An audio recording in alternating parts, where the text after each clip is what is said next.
have your packet open because you're going to follow along with me while we do these first two examples. And then you're going to work on the rest of these graphs with your teacher and your classmates. So the first thing we have here is we've got a graph of 1 over x. So we're going to just quickly talk about why the graph looks like that. So I'll make a little table over here, and I'm going to plug in some values. So the first number I'm going to plug in is going to be -1. If I replace x with -1, I get 1 over -1. So that's going to give me -1. If I replace x with 1, I'm also going to get 1, because 1 divided by 1 is 1. Now, what happens if I try to plug in 0? We talked about in the last chapter that you're actually never allowed to divide by 0. So we call that undefined. So what this does is it actually puts a restriction on your domain, because you just created a value, an x value, that you're not allowed to use. So that's why what we have are these dashed red lines. So the first dashed red line that comes from this restricted domain is the vertical asymptote. You have a vertical asymptote at x equals 0. That means that you have something in your denominator that causes a restriction on x. So that's why this vertical asymptote here is dashed in. Now you also have a horizontal asymptote here going across. That horizontal asymptote is coming from the fact that you cannot output 0 either. Anytime you divide by a negative, if the numerator is positive, you're going to get a negative. And anytime you divide a positive by a positive, you're going to get a positive. So you are now never going to output 0. So whenever we do these graphs, we're always going to draw in the asymptotes first. We're going to draw in the asymptotes first, okay?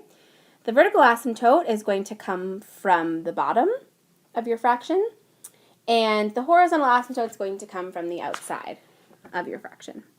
Okay, so let's take a look at example 1. So when you look at this, 1 over x minus 3, I'm going to ask you, what x value causes x minus 3 to equal 0?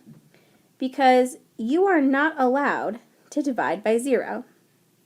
So we're going to solve this little equation down here, because that value in that fraction, in that denominator, cannot be 0. So if I solve this, if I add 3 to both sides, I have just determined that x cannot equal 3. That means that my vertical asymptote is the vertical line x equals 3.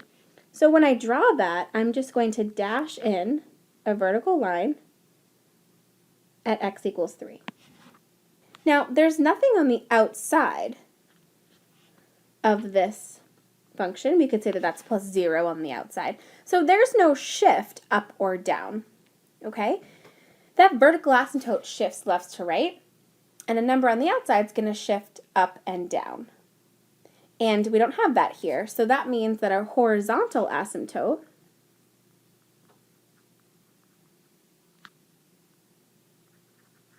is y equals 0. That's going to get dashed in right here. So now what we're going to do is we're going to plot some points. So I'm going to make a little table. I know that plugging in 3 is going to give me undefined. So I always like to put that on my table first, because I'm going to base my other points off of that point. So we're going to plug in 2 and 4. We're just going to surround that vertical asymptote. So if you plug in 2, you're going to get 1 over 2 minus 3. Now 2 minus 3 on that bottom, that's -1, and 1 divided by -1 is -1. If you plug in 4, you're going to get 1 over 4 minus 3. That's going to give you 1. So now I have a point at 2, -1, and 4, 1.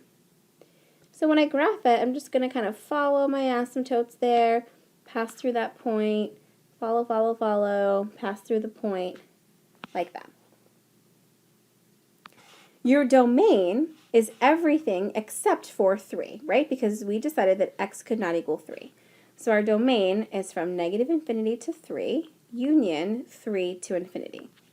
You can see that on the graph. I mean, if you follow along, coming from left to right, you're following, everything's okay until you hit that vertical asymptote, so x can equal 3, and then you pick up again after it. Same thing with your range. If you look at your range, you're not going to actually hit that horizontal asymptote in this case. So your range is everything except for 0.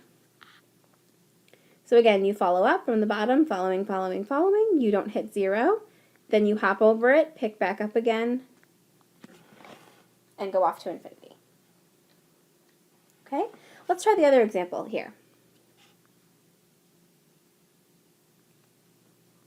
So when I look at this, I look at that denominator because I first want to find my vertical asymptote.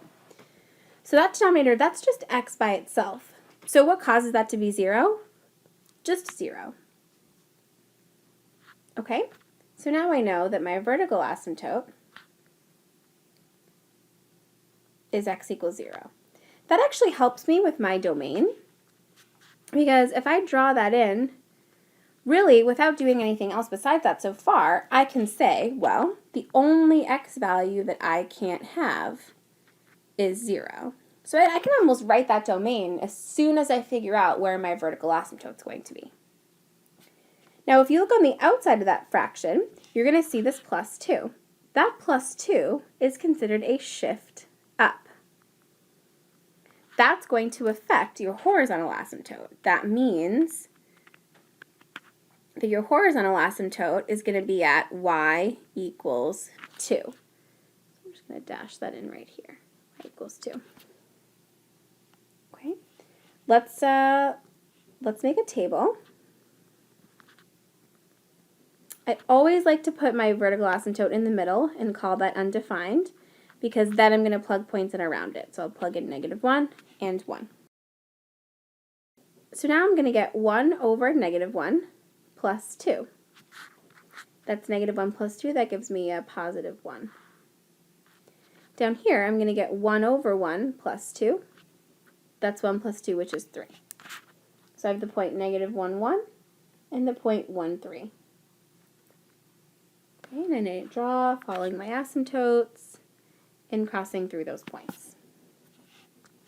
You can see your range is going to come from that horizontal asymptote, so that's negative infinity to 2, union 2 to infinity.